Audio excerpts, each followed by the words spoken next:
Hello everybody, Ellie here, and I'm about to make you all feel very old, so sorry about that. It's been almost 20 years since Doctor Who returned to our screens. 20 years. And given the long gap, I figured it was a good time to look at what the stars of that first series have been up to lately. Some have faded away quietly, some have faded away controversially, but most of them have been very busy since 2005. So let's start in no particular order with number 16, and that's good old Clive, Mark Benton. Without the hard work of dedicated Doctor Watcher Clive Finch, Rose Tyler would have never unlocked the secret of the mysterious man who saved her from the Autons. She wouldn't have joined his intergalactic escapades, and there's a very good chance none of us would be here. And what was his reward? Getting killed off by a mannequin. Oh, Clive. Clive was played by Mark Benton, and the first episode of the revival was his one and only Doctor Who credit. Prior to this, Benton was a regular on British TV, and that hasn't changed since his run-in with the Plastic Menace. Benton has been a series regular on soap opera Waterloo Road and detective drama Shakespeare and Hathaway Private Investigators, while also bagging a small role in the critically acclaimed 2015 biopic Eddie the Eagle. In 2013, he was a contestant on the 11th series of Strictly Come Dancing, where he lasted for 10 weeks. Maybe Clive could have waltzed away from the Autons' gunfire. Like a lot of Doctor Who actors, he also returned to play his character in several Big Finish audio dramas beginning in 2019.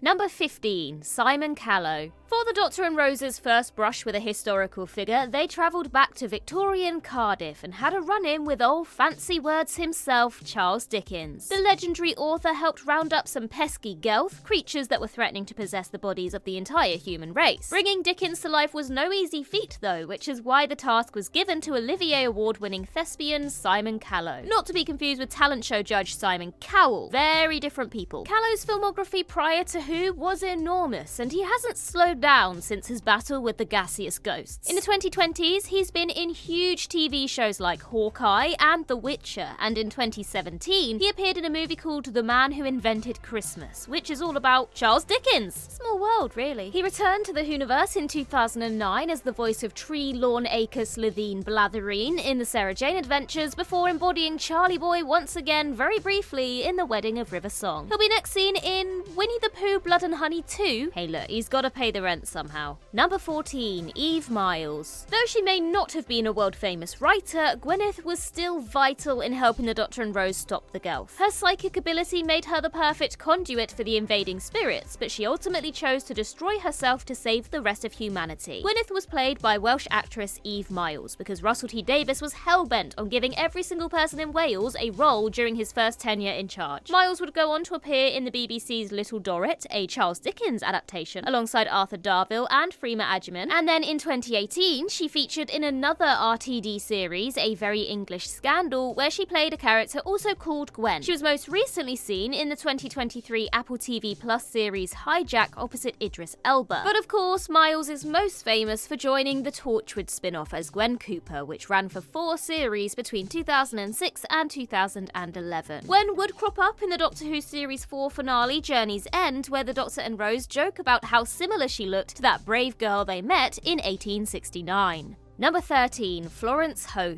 The emotional core of the two-parter The Empty Child and The Doctor Dancers was definitely Nancy, the leader of a group of street kids who turns out to be the mother of the gas mask zombie boy. Spoilers for an episode that came out 2 decades ago. Actress Florence Ho was just 20 years old when this story aired, had been performing since the age of 8, having already appeared in numerous films and TV shows. After Doctor Who, she appeared in 5 episodes of Doctors and played Kitty Bennett in the Pride and Prejudice adaptation Lost in Austin, co-starring alongside one Alex Kingston. She confirmed in Doctor Who magazine in 2015 that she had retired from the acting industry, and now she runs a children's edutainment YouTube channel called Zini Pops alongside her husband, which is really wholesome, and honestly I don't care to admit how long I spent watching these videos. Number 12, Simon Pegg. In the far-flung future, all of humanity's news is filtered through the mysterious Satellite 5, a gigantic space station controlled by the mighty Jagrafess of the Holy Hadrajasic Maxarodonfo. Yes! Smashed it! They only put the whole name in the script just to see if they could stump me. And they didn't. Big J conducts its business via a human servant known as the Editor. He's played by everyone's favourite super nerd Simon Pegg, and boy has he been busy since 2005. Pegg has risen from cherished UK comedian comedian to bona fide megastar over the last 20 years. From Edgar Wright's Cornetto trilogy to Mission Impossible to The Boys, Pegg has been in anything and everything, usually putting in a great performance to boot. She's not only been in the Doctor Who universe, but also the Star Wars, Star Trek, and Harry Potter ones too, having recently voiced Headmaster Phineas Nigellus Black in the 2023 smash hit video game Hogwarts Legacy. He continues to be one of the busiest men in Hollywood and will next be seen in the 8th and final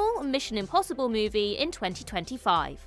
Number 11. Patterson Joseph. When Rose finds herself in the middle of a deadly game of the weakest link, one of her fellow contestants is the money-hungry Roderick, who ultimately wins the show. Despite being a minor role, Roderick is still fabulously hateable, even in the same episode as the killer space Nazis. That's because the man behind the character, Patterson Joseph, is a very fine actor. British comedy fans will know Joseph from his time in Peep Show, where he played Mark Corrigan's slick-talking boss Alan Johnson between 2003 and 2015. He's still highly active to this day too, having memorably portrayed the evil chocolatier Arthur Slugworth opposite Timothée Chalamet in 2023's delightful Wonka. Interestingly, he also auditioned to play the 11th Doctor before Matt Smith bagged the part. Can you imagine the Doctor reflecting on why he shares a face with that random bloke from the game station?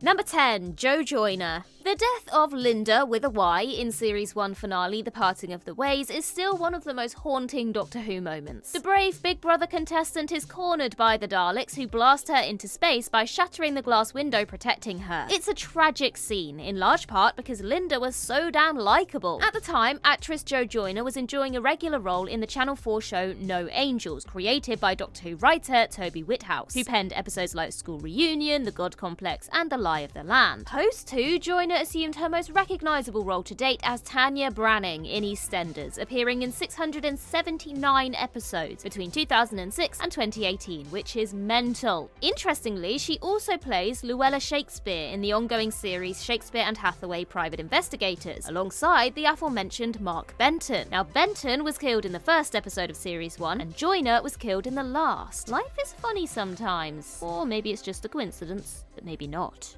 Number 9. Penelope Wilton. Before she was Prime Minister and then former Prime Minister, Harriet Jones was the humble MP for Flydale North, and she would not let anyone forget it. The boisterous backbencher found herself at the centre of the action when the Doctor and Rose discovered that top English politicians were actually hideous green monsters full of hot air. You can make your own jokes there. Jones was played by the marvellous Penelope Wilton, who is still going strong today at the grand old age of 77. She's perhaps best known for her role in the iconic drama series Downton Abbey, which she reprised in the 2022 feature film sequel Downton Abbey: A New Era. Recently, she was seen in a recurring role in Ricky Gervais's hit Netflix comedy series Afterlife. In 2016, she was made a Dane for her services to drama, yet another accolade she can repeatedly remind people of.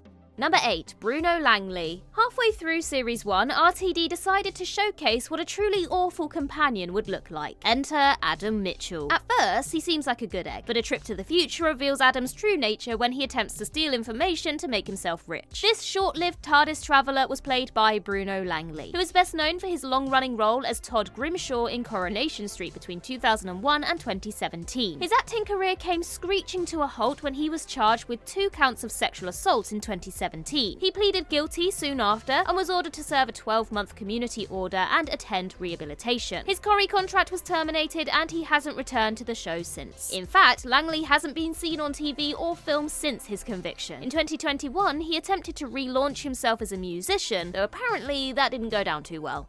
Number 7. Annette Badland. Though she first appeared in the Slitheen two-parter, Margaret Blaine came into her own in the criminally underrated Boomtown. Part of why Boomtown is so good is because the actor behind Margaret, Annette Badland, fully understands the assignment. She delivers a fantastically nuanced performance, balancing her evil intentions with genuine regret and fear. In the years since, Badland has cropped up in numerous British TV shows, including Skins, Midsummer Murders, and you'll never believe this, Shakespeare and Hathaway Private Investigators. What is it with this show? Recently, Badland found a new audience as the gloriously foul-mouthed landlady May in the Apple TV Plus comedy Ted Lasso, for which she won an Ensemble Acting Award at the Screen Actors Guild Awards in 2022. Now, she didn't win anything for Boomtown, but that's because the world is a cruel place. Also, just putting it out there, I love Ted Lasso.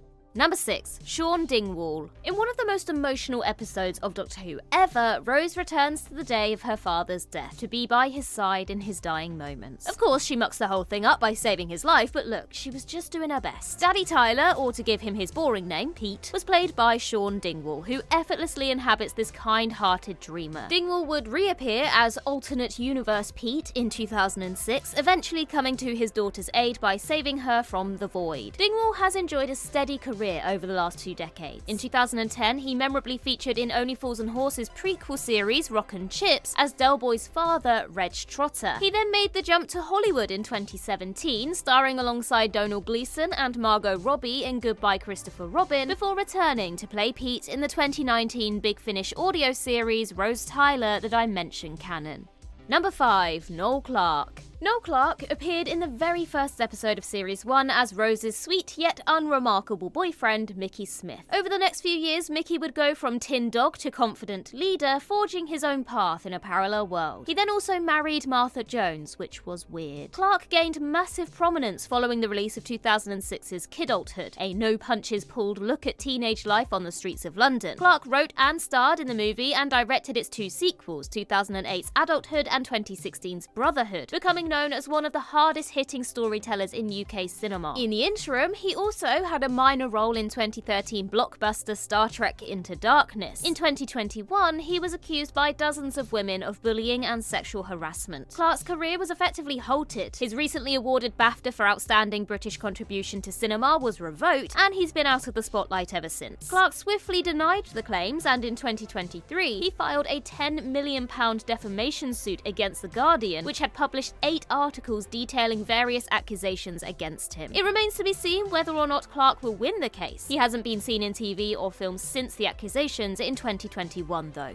Number 4. Camille Caduri. After her husband Pete died in a tragic car accident that may or may not have saved the entire human race, Jackie Tyler soldiered on as a single mother to Rose. When a mysterious man called the Doctor came into their lives, Jackie was initially skeptical, but she eventually warmed to him, even joining him on a few of his adventures. Sadly, she was never allowed to drive the TARDIS. Jackie was one of the most relatable characters in the show. Everyone knew a Jackie in real life, for better or for worse. This was down to the work of Camille Caduri, who excelled as the gossip-loving mum. You might not have heard her name a whole lot over the last 20 years, but she's popped up absolutely everywhere, from British period drama Lark Rise to Candleford in 2008 to crime comedy series Death in Paradise or Channel 4's Big Boys in 2022. She's also returned to the Whoniverse in audio form, both as an actor and as the narrator of several Ninth Doctor audiobooks. See, she does like him really.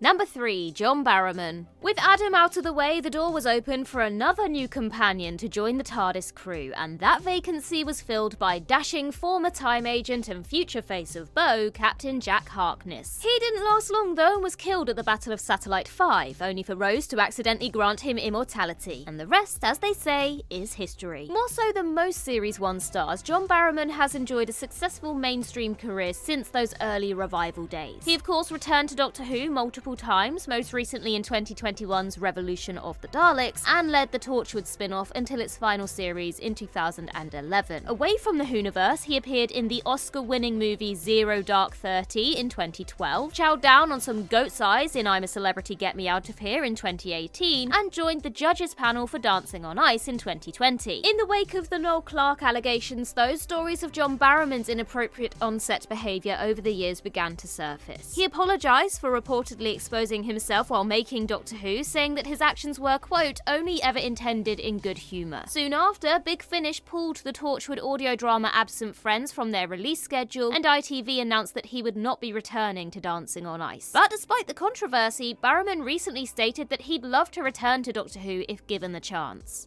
Number 2. Billie Piper. From shop worker to time traveller to saviour of the entire universe, Rose Tyler went on quite the journey throughout the first series of Modern Who. As the first companion of the new era, Rose had a monumental task on her hands, but she pulled it off with aplomb and is now regarded as one of the greatest partners the Doctor has ever had, and you can thank Billie Piper for that. The former pop star has continued to be an in-demand actress since 2005. She led the spicy drama series Secret Diary of a Cool Girl between 2007 2007 and 2011, sharing a few memorable scenes with the 11th Doctor along the way. Her most iconic role, however, not counting her various returns to the Whoniverse, is undoubtedly Susie Pickles in the Bad Wolf-produced drama I Hate Susie, for which Piper has received widespread critical acclaim and awards buzz. 2 series aired between 2020 and 2022, and the possibility of a third is still up in the air. Piper will next be seen in another major project, the Netflix movie Scoop, which tells the story of Newsnight's 2019 interview with Prince Andrew.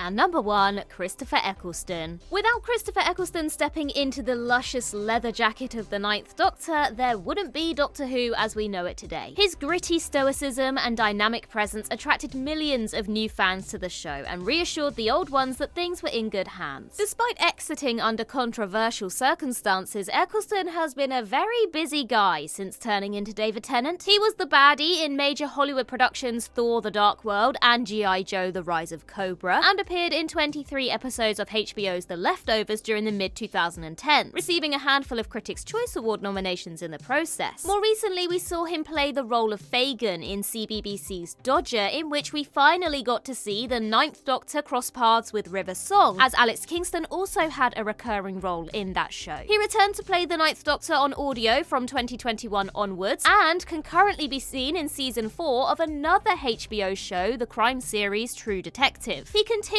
to dazzle as an actor and is refreshingly outspoken of anything he doesn't like. Eccleston is truly one of a kind, and we were all lucky to have him as the Doctor, albeit briefly.